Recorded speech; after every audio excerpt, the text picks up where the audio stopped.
seeing this, Harry, added to the fact we might as well have not had Ndombele, Højbjerg and Dele in that midfield in the first half. They were pretty much passengers, scared to put their foot on the ball, scared to do anything. And yeah, as you said, they were just bypassed anyway. Well, Sarah, do you think we should possibly drop Kane?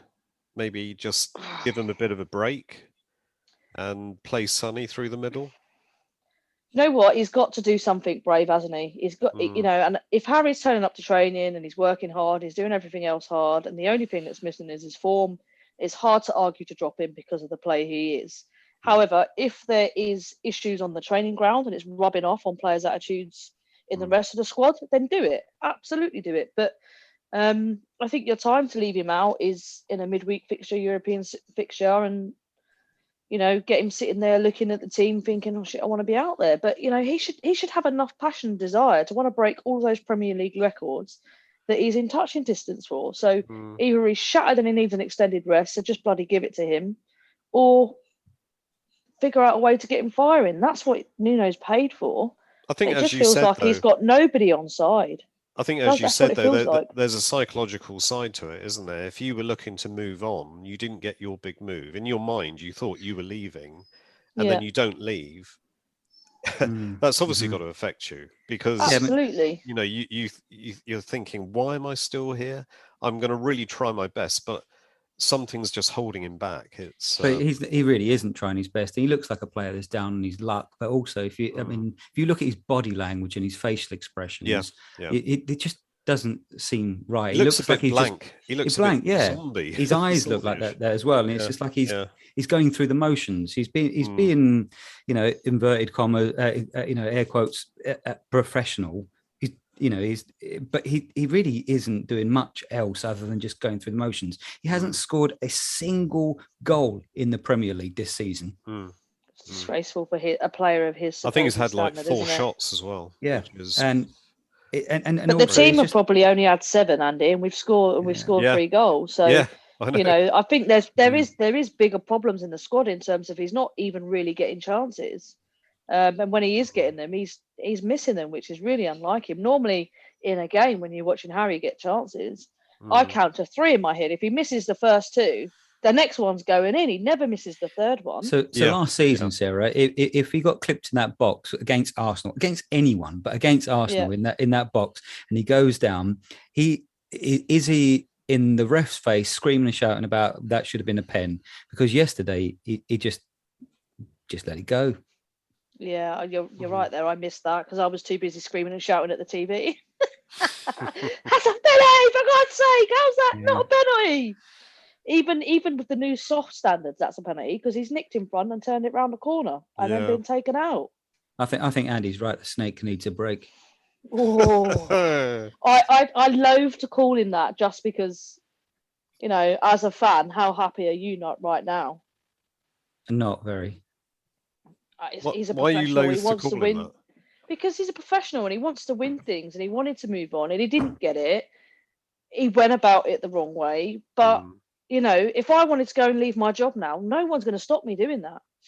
So I don't agree with anything he did at all. I'm not justifying it, but I just think he is a human at the end of the day, and I just don't. Yeah, but he knows the business he's in, and he knows how the contracts work. He knows it's a short career. He's getting paid an absolute ton of money, and he knows the game. He already said it in that All or Nothing documentary about that's how the game works. If you don't get your move, you just get on with it. Clearly he was talking. Danny Big Bollocks looking around the changing room at, Christian Eriksen, down in tools and Dele Alli down in tools and thinking, I'll never do that. And it's come round to him. I'm not saying he's down in tools, but he's definitely not putting in the effort, is he? Well, this is it. I don't think Eriksen down tools. I just no, think he didn't. He just wanted his move, and he just couldn't play football. It just affected them mentally. And but he's got to be careful here, because if he's still playing for his move in January and he's getting no goals and he's not looking half the player, are City even going to want him in January? No, probably not. For him in his current form, would you? No. Daniel Levy struggled to get 100 million on his current form, and he's not selling him for less than that because of sponsorships and the impact on the club. If you're going to buy the finished article, which Kane is at 28 years old with a injury record as well, you certainly want someone who's going to hit the ground running. You're not going to want someone who's having to recover his career. That's for sure. Yeah. Simon, maybe that pressure's getting to him. Yeah, Simon, what did you think of just over the season? Really, the midfield that we've been playing, and it has been chopping and changing, because Nuno wants to play this 4-3-3, which at Wolves he always had Moutinho and Neves in there, who are both brilliant passers of the ball, long passes of the ball, and can distribute the ball really well. We don't seem to have anybody like that. So it's kind of, we've got Dele playing deep, and he's not a long passer. You've got Skip, who's doing a decent job. You've got Højbjerg, who he's not a long passer. We don't really have anybody like Neves or Moutinho. So it's just odd, isn't it, that he's trying to play this particular shape? And I think, and there you go. So, and that kind of goes back to perhaps a comment I made before, which is systemically, he set it up how he wanted it in his mind. He told them, this is what I want you to do. But those players don't want to play, or it is not in them to play to that system. So rather than shape the system around the players that you've got available, he's trying to, which we've seen before, force the players to play in a system which you're comfortable with. And they'll either be able to do it or they won't. And if they won't, you're going to end up with problems like we saw yesterday. So either he has to think, okay, I need to, one of those two things has to change. Otherwise you've got square pegs in round holes, and that isn't going to work for anybody. But can I just say, even though that those tactics might not be the right ones, there's no excuse for how passive we were and how shambolic that performance was, because whatever the tactics they were given, that was a shocking turnout. Agree. No, absolutely. I'm definitely. I'm trying to disconnect the two in some degree. Because I absolutely get the fact it was a shocking performance, because even if they didn't know what they were doing, you'd think, I'm just going to chase everything that moves and crack some skulls, do whatever I've got to do. But it definitely read that there was confusion and they didn't understand what they were supposed to do. And I just don't know whether that is because, when you're a player, you work for a manager, you just do as you're told, or you're just going to get shouted at or benched next week or whatever it is, rather than take the initiative. In our daily lives, we would take the initiative. We see something isn't working with our team or in our team, we would go, let's just try and change things here. We would take the initiative. I don't know if that works on a football pitch when, you're not the manager and you're not the captain, and you might well be someone who doesn't speak the language of the bloke next to you. You're just playing into a system that you've been told to. I genuinely don't know whether you can just go, fuck it, I'm just going to do what I want, because ultimately I'm not being effective doing the thing that I've been asked to do. Effectively, what we needed someone is to stand up and grab everybody by the shirt collar and pull them along, like someone like a Roy Keane or a. But there's not been many players like that. To name two. There hasn't, but for a also, long time. there's 11 players on that pitch, and I go and watch my neighbour's little boy. He's 5.5, and they don't have one captain. You're all captains, you're all leaders. You all go out there, you all take responsibility, and you know what? For the money they're on, for the experience that most of that squad has got, you know who rolled up their sleeves and started setting an example? Ollie Skip, when he came on at half time. He rolled up his shirt sleeves. He went, well, you know what? I'm going down fighting. I'm going to take chunks of these Arsenal beats with us. And as you said, I only glad that we didn't just get a red card for trying, because if Lamella had been about, he probably would have. Do you know what? For many reasons, for me anyway, that felt like a bit of a landmark result. Not only for the Arsenal, because they were, I think that probably will kick him on, but for us as well. So I just think that's going to. It's either going to do something for Nuno where he could either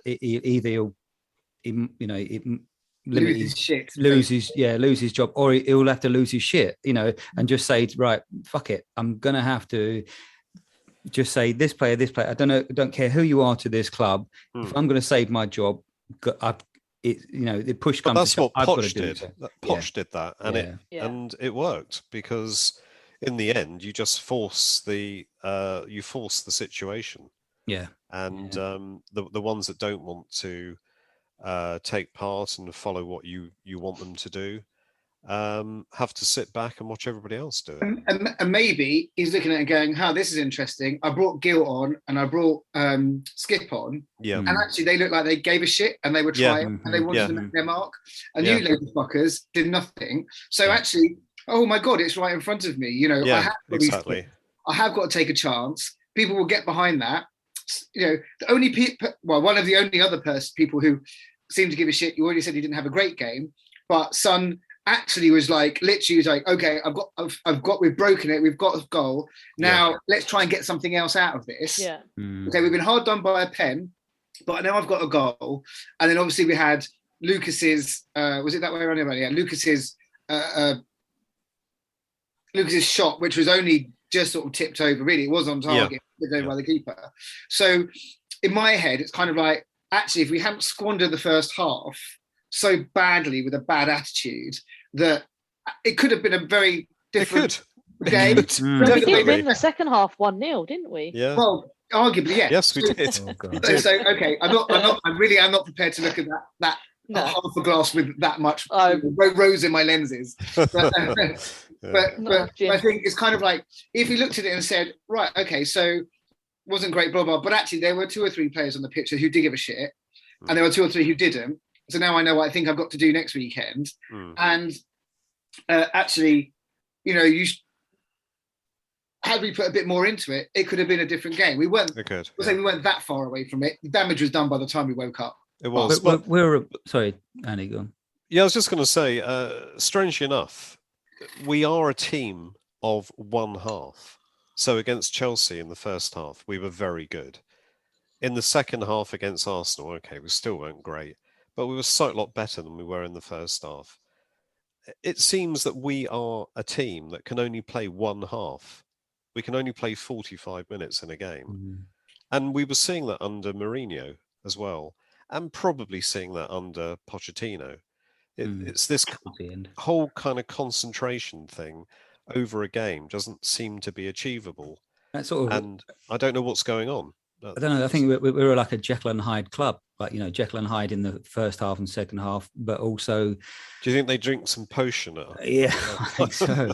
But it's interesting, right? In the first 3 games, we were really hard to beat, and then everyone moaned their asses off that this is like worse than Mourinho. We've got to do something about it. And then when he changed it up to a more attacking side, we got pumped 3 goals in each game for the next 3 games.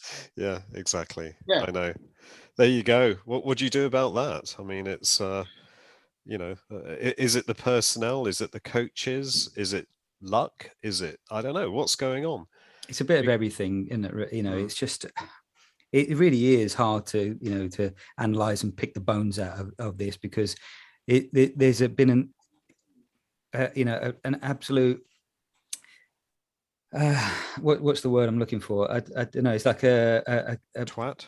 Yeah, there's like a perfect storm of things that have happened over the last few years. The end of Poch's reign, the wrong manager we picked for this, the players that need changing over, which we were told about in this, thing that keeps coming up about the painful rebuild, the fact that we couldn't quite find the manager we wanted, and we've ended up with this manager that may or may not be the right one, but nobody's cutting him any slack because of this, which then feeds into the players, and it almost, the whole thing builds together, which it means we end up with a very sort of imperfect situation. Yeah, it's a Keystone Cops kind of scenario, isn't it? It's all over the place. Yeah. I mean, from the moment he was appointed on a 2-year deal, I laughed because he clearly wasn't our appointment. Like, he clearly wasn't the man we wanted, because he only got a 2-year deal. And if you're sitting there on as a player on a 3 years, 2 years on your contract, you're laughing because you're probably thinking, I'm going to outlast him. I don't need to bloody listen to him. Yeah. You know, the club haven't really laid the law down to the players and gone, look, this is your new manager. If you want to play for this football club and you want to earn your salary and you want to earn bigger and better contracts, then play for this manager, because actually he's now even got less than 2 years on his deal. But I don't think clubs can do that. I just no, I know, but if you're appointing a manager and they're on a 4 or 5 year deal, you're sort of saying this is a project. To me, he might as well have just left Mason in charge. because he clearly isn't someone that they want long term. Yeah. They just weren't willing to go out and spend the money on the manager